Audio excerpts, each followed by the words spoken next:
Bonjour à toutes et à tous et bienvenue dans cette série d'épisodes baptisée Les experts à Miami qui accueille des personnalités du monde de l'accompagnement, du coaching et de la thérapie. Je m'appelle Jean-Michel Guret, je suis psychothérapeute et formateur en technique thérapeutique de 4e vague. J'accueille aujourd'hui Cyril Tarquinio, qui est psychologue, psychothérapeute et chercheur. Il est professeur de psychologie clinique, de psychopathologie et de psychologie de la santé à l'Université de Lorraine à Metz, où il a fondé et dirige le centre Pierre Janet. Il est également l'auteur de nombreux ouvrages collectifs portant sur le psychotraumatisme et vient de publier chez Duno un livre passionnant qui se lit vraiment comme un roman et dont le titre est « Les maladies ne tombent peut-être pas du ciel ». Alors bonjour Cyril, bienvenue dans l'avant-propos de ce dernier ouvrage. Alors tu disais aussi que c'est le premier, je te laisserai développer. Tu soulignes que le lien entre les événements de vie négatifs et les problèmes de santé relève finalement de l'évidence, mais que la science a traîné un peu des pieds avant de reconnaître ce phénomène. Comment expliquer cela ? Bonjour Jean-Michel, merci de m'inviter à cet échange avec toi. Eh bien, au fond, le bon sens populaire, c'est depuis longtemps que les événements de vie peuvent impacter notre santé. On entend ici ou là parler de se mettre la rate au courbouillon, se faire un sang d'encre. Ce qui laisse entrevoir que, eh bien, le commun des mortels a peut-être compris depuis longtemps que les émotions négatives, eh bien, pouvaient avoir un impact négatif sur la santé, pas seulement la santé psychologique d'ailleurs, mais la santé physique. Et si la science s'est intéressée depuis longtemps aux impacts des événements négatifs sur les états émotionnels et sur la santé mentale, je dirais. Au fond, c'est l'histoire de la psychologie, c'est l'histoire de notre discipline en psychologie. On s'est très peu intéressé de façon systématique aux impacts que pouvaient avoir les émotions négatives sur la santé physique et plus spécifiquement encore sur la survenue de maladies chroniques à l'âge adulte. Et ce n'est qu'à partir de la fin du XXe siècle, plus spécifiquement en 98, qu'on a commencé à s'intéresser spécifiquement à cette problématique. Et c'est un chercheur qu'on connaît peu dans le grand public, qui s'appelle Vincent Felitti, qui d'ailleurs n'était pas psychologue, il était médecin, spécialiste des troubles du comportement alimentaire et de l'obésité, qui au fond, a fait une observation très simple. Il s'est rendu compte que la plupart de ses patients avaient, durant leur enfance, été confrontés à des événements difficiles, des événements marquants, et pour beaucoup aussi des événements traumatisants. Et que, eh bien, peut-être, en tout cas c'est l'hypothèse qu'il a fait à l'époque, peut-être qu'il existait un lien entre ces événements et la survenue lors de la vie adulte de ces problèmes de santé. Donc, c'est une problématique, au fond, qui est assez récente et qui a 25 ans. Alors, quelle a été justement la genèse de ce livre ? Tu disais juste avant de démarrer que c'était ton premier livre. Oui, c'est mon premier livre, c'est-à-dire qu'au fond, j'ai écrit des tas de livres universitaires, académiques, où je raconte des choses professionnelles ou scientifiques, mais c'est la première fois où j'écris, où je mets quelque chose de moi dans mon écrit, en fait. Et dans ce livre, d'une certaine manière, je mets beaucoup de moi, j'y raconte des choses, des anecdotes personnelles, pour j'ai tenté de raconter une histoire, en fait, à travers ce livre. J'ai tenté de rendre accessible 20 années de recherche, mais 20 années aussi d'exercice de la psychothérapie. Euh, je crois que j'avais besoin de rendre compte à un plus large public, bien de l'importance, au fond, de cette souffrance que l'on peut être amené à traverser durant l'enfance et qui peut, si on n'y prend pas garde, avoir des conséquences dramatiques à la vie adulte. Et au fond, c'est à la fois donner une explication pour nous qui avons, en tant que lecteurs, qui avons vécu cela en tant qu'enfants, parce que je crois qu'il est difficile de penser qu'il existe beaucoup de personnes qui n'ont été confrontées à aucun événement difficile. Bon. Donc je crois que ça nous concerne tous, c'est la première chose, parce qu'on a vécu, on a eu une enfance, et que cette enfance a pu être marquée par des choses compliquées, et que ça peut être intéressant d'avoir un regard sur notre histoire à la lumière de ce que dit la science. Et puis, ça nous concerne, nous, en tant que parents ou que futurs parents, parce que au fond, ce livre nous dit que, sans nous culpabiliser, on a une responsabilité en tant que parents d'être attentif à ce que l'on fait, parce que non seulement ça va avoir des impacts sur la santé psychologique de nos enfants, et ça on le sait depuis longtemps, mais que d'une certaine manière, à ne pas y prendre garde, on peut compromettre leur propre santé physique, sur leur propre santé physique d'adultes en devenir. Et ça, peut-être que c'est une nouveauté auquel on n'était peut-être pas sensible jusque-là. Euh, Quand je dis responsable, et je fais bien la distinction avec Koubab, c'est que voilà, on essaye d'être parent, c'est pas simple, on fait des bêtises, on fait des erreurs. Moi, j'ai eu 3 enfants, sans doute, et ils me le rappellent avec bienveillance, j'en ai fait.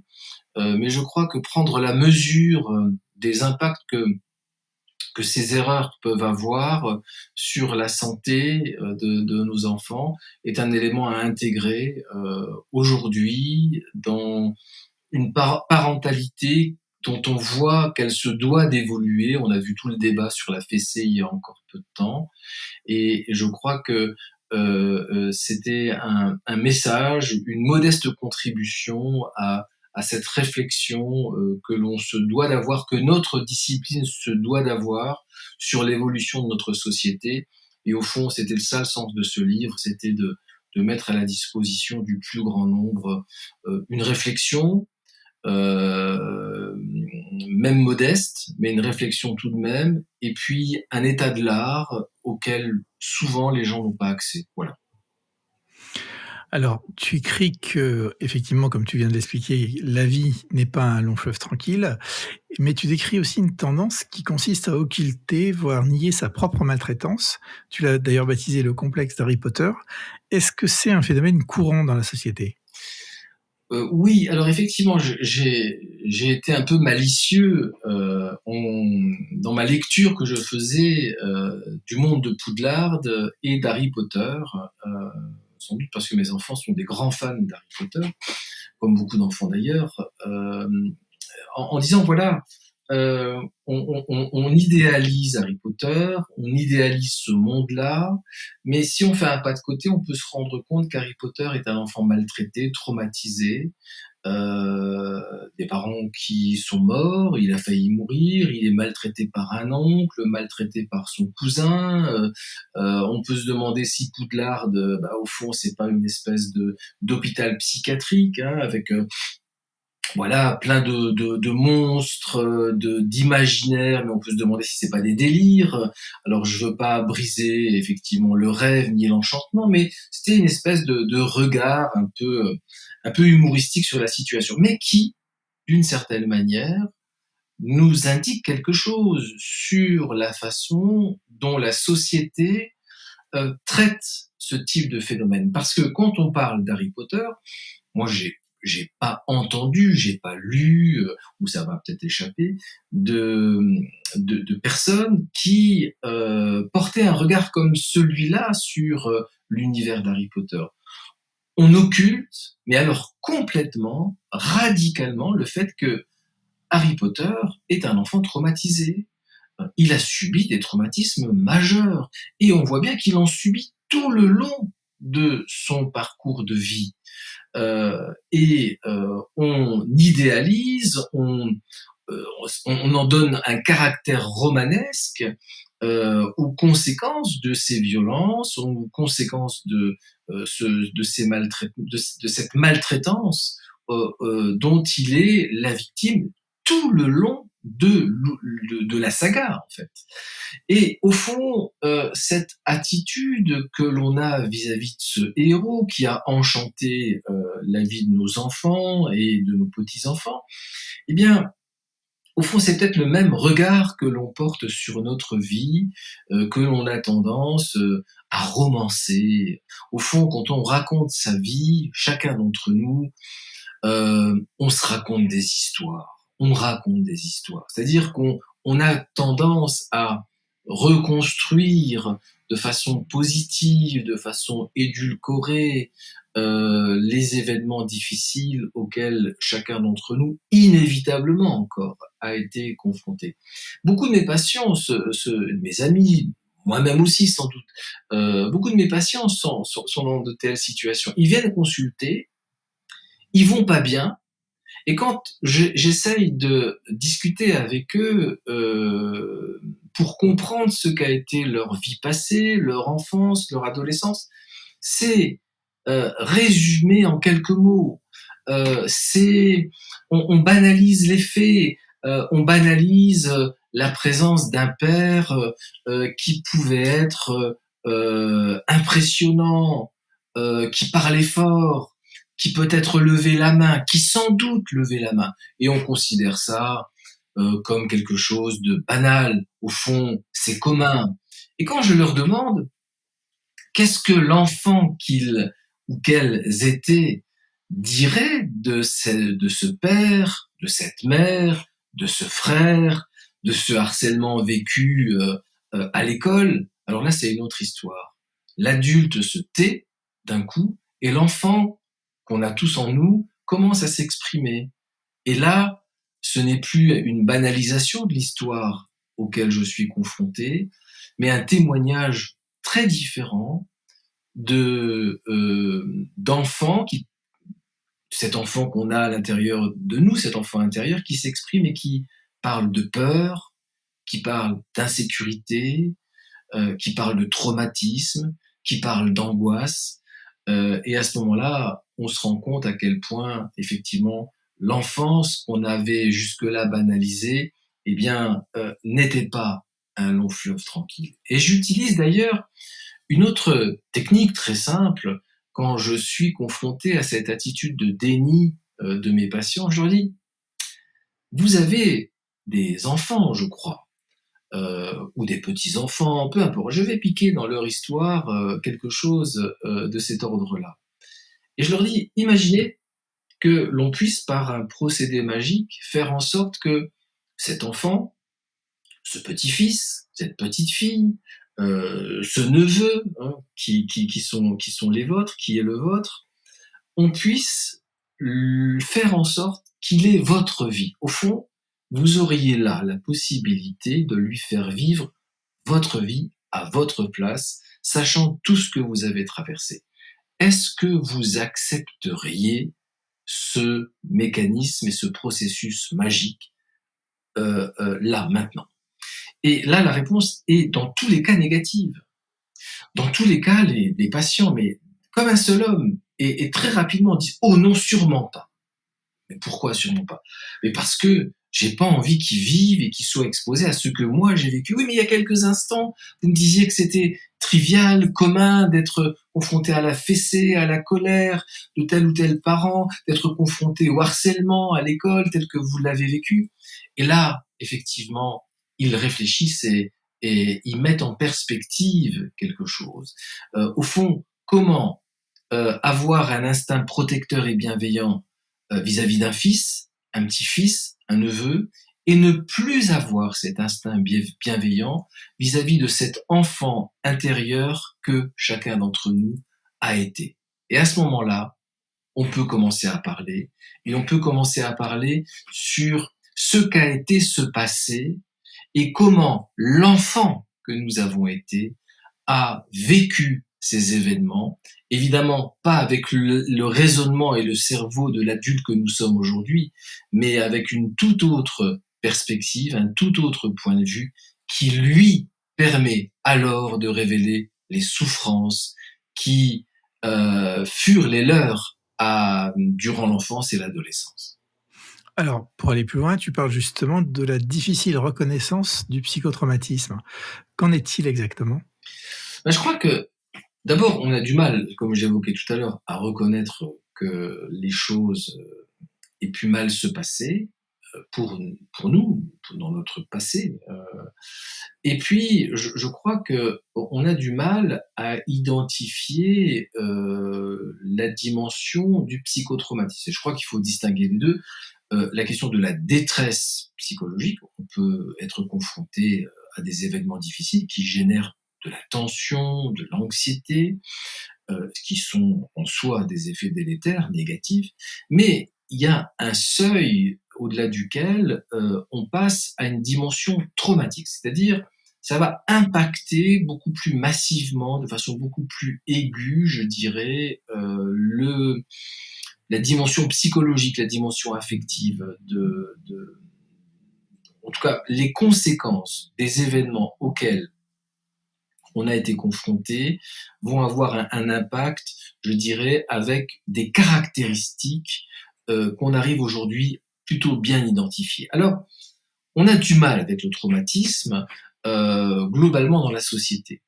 D'abord parce que on considère que, au fond, comment dire, que la question du psychotraumatisme, c'est comment dire, c'est quelque chose qu'on a du mal à accepter, c'est quelque chose qu'on a du mal à reconnaître. Parce que le psychotraumatisme est difficilement identifiable. La blessure physique, elle est matérielle, elle est concrète. On arrive à reconnaître un bras cassé, une blessure par balle, ça c'est facile. Mais dès qu'on rentre dans la question des blessures émotionnelles, là on voit bien que il y a une espèce de résistance de la société. Il a fallu attendre longtemps pour qu'on reconnaisse, par exemple, que les soldats qui revenaient de la guerre, notamment la guerre du Vietnam, ça a été une étape importante, eh bien, soient marqués sur le plan psycho-émotionnel, qu'ils gardent les traces des événements auxquels ils avaient été confrontés pendant la guerre. Et il a fallu encore plus de temps pour que notre société accepte que lorsqu'on est confronté à des violences familiales, à des violences sexuelles, à des violences sociales, le harcèlement scolaire par exemple, que tout cela puisse laisser des traces sur le plan psycho-émotionnel. Qu'est-ce que ça veut dire? Ça veut dire que notre cerveau, au fond, dans certaines situations, est incapable de dépasser certains événements. En d'autres termes, d'aller puiser des ressources à l'intérieur de soi qui nous permettent d'absorber, qui nous permettent de faire comme si ces événements-là ne nous impactaient pas. À l'inverse, on montre que justement, certains événements laissent des cicatrices émotionnelles et que ces cicatrices émotionnelles conduisent à ce que soit on répète dans sa tête le souvenir de ces événements, soit qu'on soit dans une espèce d'évitement de ces événements, soit que ça vienne nous perturber dans notre sommeil, dans nos rêves, soit que ça déclenche une anxiété chronique, soit que ça déclenche une fragilité psycho-émotionnelle qui va nous suivre longtemps, qu'on soit adulte, c'est-à-dire que ces événements aient lieu pendant la vie adulte, ou que l'on soit enfant lorsque ces événements lorsqu'on a été confronté à ces événements durant l'enfance. Avec une, une différence néanmoins, c'est que un adulte qui est confronté à un événement traumatique, il a la force de son âge, aussi la vulnérabilité pour le dépasser. Un enfant qui n'a pas terminé son développement, lorsqu'il est confronté à des événements qui peuvent être des événements qui se déroulent durant dans la vie de famille, en contexte familial, en contexte scolaire, en contexte social, eh bien lui n'a pas toujours les ressources pour le dépasser. Et on est parfois étonné de voir à quel point certains événements de la vie familiale, une séparation, des conflits dans le couple dont l'enfant est témoin, des violences physiques, la fessée, des violences sexuelles, bien évidemment, on pourrait s'attarder longuement sur ce phénomène, eh bien, vont laisser des traces psychologiques qui vont générer une espèce d'insécurité permanente, de transformation même de la personnalité qu'aurait pu avoir cet enfant et qui va être infléchi par la confrontation à ces événements et qui vont avoir pour conséquence des conséquences psychologiques, troubles anxieux, troubles dépressifs et plus graves parfois, mais aussi, comme je l'évoque dans ce livre, des effets en termes de santé physique à l'âge adulte. Alors, peut-on justement vraiment devenir malade d'avoir trop pleuré? Eh bien, cette phrase, elle me vient d'une patiente, en fait, qui m'a dit un jour: «Vous savez, professeur Tarquinio, mon cancer du sein, c'est toutes les larmes que j'ai pas versées». Hem, alors elle racontait effectivement, une enfance, une adolescence, une vie de couple qui a toujours été difficile et dans son économie mentale à elle, elle avait fait un lien entre ce cancer du sein et toutes ces peurs, toutes ces insécurités, toutes ces angoisses, qu'elle, au fond, qu'elle avait, vécues. Et je crois effectivement, que, comment dire? Hem, c'est pas tant le fait de pleurer en tant que tel, mais c'est la tristesse, c'est le chagrin, c'est la peur, c'est l'anxiété. Lorsque ces émotions négatives-là, s'inscrivent comme une réalité permanente chez chacun d'entre nous, qu'on soit enfant, qu'on soit adolescent, qu'on soit adulte, qu'on soit un adulte avancé dans l'âge. Mais aujourd'hui, je crois qu'il n'y a plus de discussion à avoir. La science nous montre que tout cela altère notre santé par des mécanismes qu'on comprend très bien et que je peux résumer de façon très brève. Ces états émotionnels-là génèrent une physiologie qui est celle du stress. Cette physiologie, avec une production effectivement d'hormones de stress, de cortisol, des glucocorticoïdes, sans rentrer dans le détail, on comprend bien que ces états émotionnels-là vont nous faire baigner dans une espèce de soupe, je dirais hormonale, négatives, c'est-à-dire des hormones dont on sait qu'ils vont venir altérer le fonctionnement du système immunitaire. Et cette confrontation du système immunitaire à cet environnement physiologique négatif, généré par ces émotions négatives, va faire de ce système immunitaire un système moins efficace, moins efficient pour lutter contre les attaques pathogènes, internes ou externes.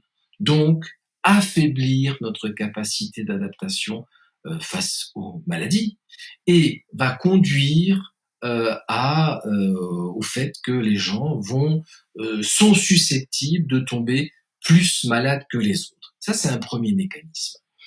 Il y a un deuxième mécanisme, et il n'y a pas de hiérarchie entre les deux, qui est que lorsque l'on est dans l'angoisse, lorsque l'on est dans le stress, eh bien souvent les gens vont trouver des substituts dans l'environnement pour compenser ce que leur organisme ne peut pas compenser. C'est-à-dire qu'aujourd'hui, eh bien, vous et moi, ça nous arrive parfois, quand on est un peu angoissé, moi ça m'arrive d'aller dans le frigo, hein, de regarder ce que je peux manger, ça me remplit. Parfois ça peut m'arriver, heureusement c'est très ponctuel, je suis un peu tendu, tiens, ma femme est en train de servir un verre de vin, bah tiens, je vais boire peut-être 2 verres de vin ce soir-là, parce que ça va peut-être m'apaiser. Tous ces mécanismes-là vont conduire effectivement à aller chercher dans les conduites addictives de façon excessive cette fois. C'est pas le quotidien, de façon excessive cette fois, des substituts pour compenser ces états émotionnels. L'alcool, la cigarette, les drogues, mais sont les meilleurs anxiolytiques qui soient d'une certaine manière. Sauf que l'alcool, la drogue, la cigarette, eh bien, ont des effets sur la santé particulièrement nocifs, hein, pas la peine d'avoir fait des études de médecine pour le savoir aujourd'hui, qui sont des facteurs de risque pour la survenue de maladies cardiovasculaires, de cancers et d'autres pathologies. Et la boucle est bouclée. Entre le premier principe que je décrivais tout à l'heure et le deuxième principe que je décris à l'instant, qui vont amener ces patients-là qui ont été confrontés à des événements difficiles, à des états émotionnels difficiles, à aller chercher à travers des substituts du quotidien, effectivement, qui conduisent à des conduites addictives qui, effectivement, potentialisent la survenue de problèmes de santé. Je le disais tout à l'heure, la boucle est bouclée et on comprend assez bien, sans rentrer dans des détails, pourquoi c'est cette adversité vécue durant l'enfance, cette tristesse qui en ressort, cette anxiété, cette peur, cette insécurité vont, si ces émotions-là se chronicisent, conduire à une altération de la santé physique et psychologique, parce qu'évidemment, inutile de revenir sur ce que nos aînés ont montré depuis longtemps, à savoir que la confrontation à des événements négatifs durant l'enfance et l'adolescence a des effets sur le plan de la psychopathologie, c'est-à-dire sur la survenue de troubles psychologiques qui vont venir altérer, empêcher notre fonctionnement à la vie adulte et qui sont d'ailleurs les motifs majeurs de consultation chez le psychologue et le psychothérapeute. Et tu nous dis aussi que ça va très loin, puisque en fait, ces cicatrices émotionnelles, elles s'inscrivent sur notre ADN directement. C'est ça, c'est-à-dire que ça, ce sont des découvertes assez récentes, enfin, au fond, elles ont quelques années, mais elles sont assez récentes, et on s'est rendu compte que ces événements négatifs venaient altérer le fonctionnement de nos gènes. C'est ce qu'on appelle l'épigénétique. Alors l'épigénétique n'a rien à voir avec un phénomène de mutation génétique.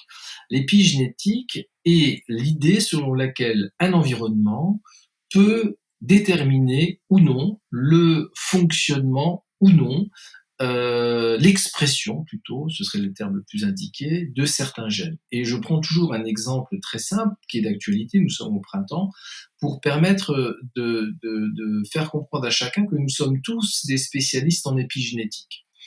C'est la période, ça commence à venir, où les papillons vont sortir. Avant les papillons, on est en pleine période là, on a des chenilles un peu partout, et puis l'augmentation de la température, l'augmentation de la lumière va faire que les chenilles vont rentrer dans leur chrysalide, et au bout d'un certain temps, ces chenilles, pas toujours très, très belles, vont se transformer en de magnifiques papillons. Entre la chenille et le papillon, c'est le même patrimoine génétique. C'est-à-dire que, évidemment, il n'y a pas de mutation génétique. Simplement, les conditions de l'environnement ont permis à certains gènes de s'exprimer et de révéler toutes les caractéristiques, les ailes, la couleur des ailes, les antennes de ces chenilles qui se transforment en papillons. Eh bien, c'est ça l'épigénétique. C'est l'idée selon laquelle l'environnement peut conduire à l'expression ou à l'inverse, empêcher l'expression de certains gènes.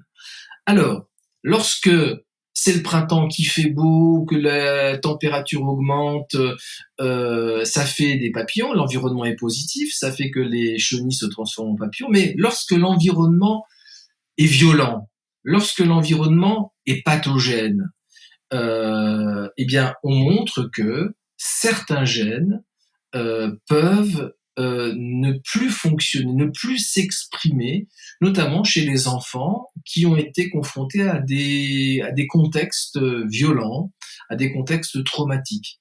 Et c'est très intéressant parce que on a montré, et mon équipe travaille d'ailleurs là-dessus, on a montré que ce n'était pas n'importe quel gène qui était atteint, il s'agissait de gènes qui jouaient un rôle dans la régulation de ces fameux glucocorticoïdes, c'est-à-dire ces hormones qui étaient libérées durant les phases de stress, dont j'ai expliqué tout à l'heure que la présence massive et chronique avait un effet sur le système immunitaire conduisant aux problèmes de santé.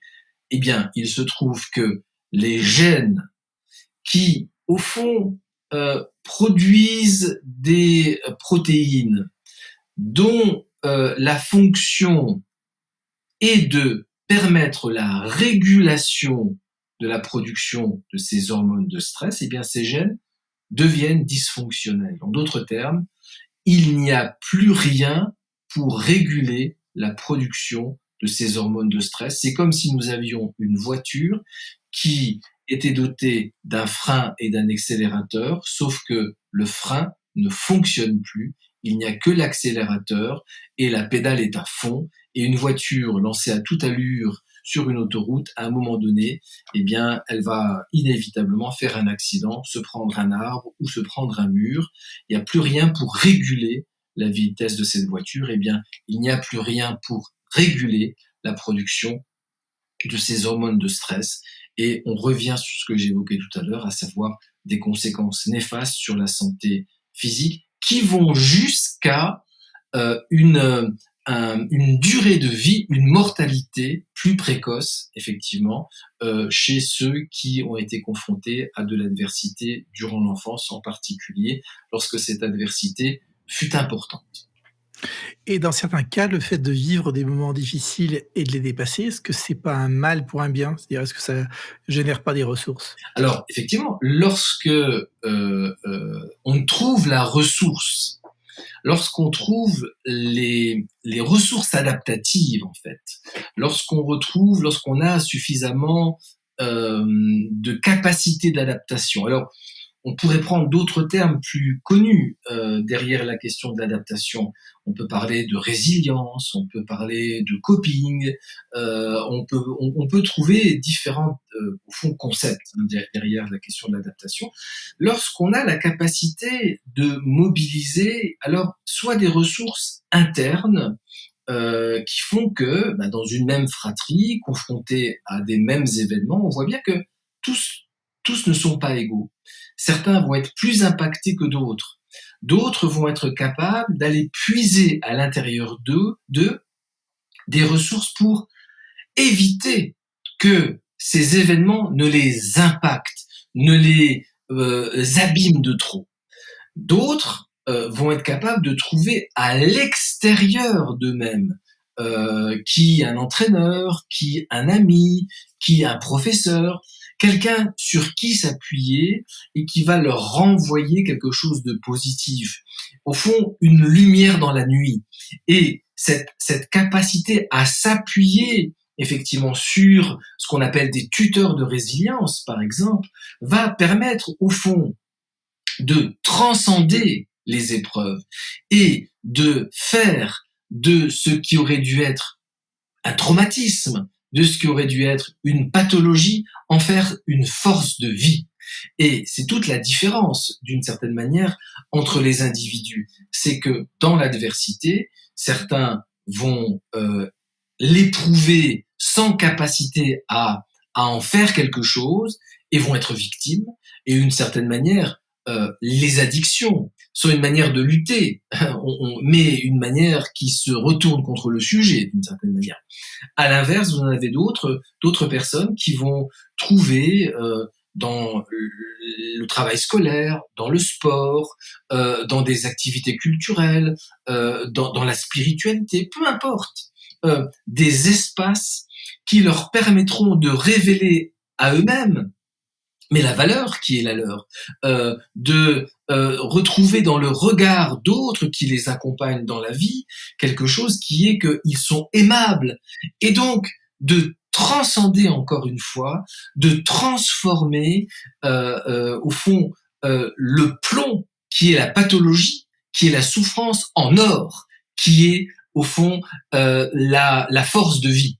Et cette capacité-là fait une différence majeure qui distingue ceux qui ont pu trouver dans leur environnement ou à l'intérieur d'eux-mêmes de la force de vie, et ceux qui, pour d'autres raisons, n'ont pas su en trouver. Et c'est là que la psychothérapie peut jouer un rôle pour, au fond, inverser parfois la tendance lorsque on n'a pas pu seul trouver la voie de la rémission, la voie de la réparation. Ouais. Alors justement, comment s'en sortir? Quel type de psychothérapie, suivre? Et en même temps, j'entends déjà les personnes qui nous écoutent, combien de temps faut-il? Alors, la psychothérapie est une piste. Il y en a d'autres, hein. Avant de parler de la psychothérapie, je crois qu'être capable de s'entourer de gens aimants, bienveillants, les sentiments positifs sont des choses qui nous aident à nous réparer. Ça, on a de la littérature. C'est simple. J'ai parlé d'environnement tout à l'heure, environnement négatif qui vient altérer, y compris l'expression des gènes. Et bien, on a des travaux qui montrent qu'un environnement bienveillant, positif, aimant, pouvait réinverser la tendance. C'est-à-dire que remettre en route ces gènes négatifs. Et la psychothérapie, c'est une modification de l'environnement. C'est-à-dire qu'on a des travaux qui montrent que quelles que soient les psychothérapies, toutes n'ont pas été évaluées, mais on peut largement faire l'hypothèse que quelles que soient les formes de psychothérapie, eh bien, elles vont, au fond, transformer le contexte, transformer notre rapport aux choses, transformer notre rapport au monde, transformer notre rapport au trauma, et vont permettre d'ailleurs de réparer ces cicatrices biologiques qui sont les cicatrices épigénétiques. On a des travaux qui ont été réalisés auprès des déportés, des enfants de déportés, par exemple, et auprès desquels on a montré que, eh bien, on était capable de réparer. Donc, toutes les formes de psychothérapie, certaines sont plus indiquées dans le psychotrauma que d'autres, mais peu importe. Toutes les formes de psychothérapie sont des opportunités de repenser son rapport à nous-mêmes, de repenser son rapport au trauma, de remettre sur le métier les épreuves et les conséquences de ces épreuves pour en faire quelque chose, comme les résilients en ont fait quelque chose, et d'une certaine manière de potentialiser notre capacité de résilience pour non pas changer le passé, parce qu'on ne peut pas changer le passé, mais ce qu'on peut faire, et ça c'est important, c'est changer les conséquences de ce passé. Et quelle est la durée? Ça c'est très difficile parce que ça va dépendre de à quel moment on a été confronté à des épreuves, à quelle période de vie, combien de temps tout cela a duré. Et ça peut prendre parfois plusieurs mois, à raison d'une séance toutes les semaines, toutes les 2 semaines. Parfois, dans certaines situations particulières, certains types de traumatismes un peu plus complexes, on part sur des thérapies qui peuvent être plus longues, de 2 à 3 ans. Mais aujourd'hui, une chose est certaine, c'est que les différentes formes de psychothérapie dont nous avons la chance de disposer, que nous n'avions pas il y a 15-20 ans, sont des leviers qui permettent de réparer ce que notre discipline était incapable de réparer jusqu'au début du XXIe siècle. Et ça, c'est une source d'espoir. Et je pense que les années qui viennent nous permettront d'être encore plus performants en la matière. Alors, en guise de conclusion, j'aimerais bien que tu, prennes quelques instants pour, t'adresser aux personnes qui souffrent de maladies chroniques. Parce qu'en fait, la grande nouvelle finalement que nous apporte ton livre, c'est que, bah, le traitement classique, bien sûr, il est, complètement indispensable. Je pense aux personnes qui ont des cancers, mais que rien ne nous empêche derrière de faire une relecture de sa vie et de faire un travail complémentaire qui va venir, potentialiser les effets du traitement, plus classique, non?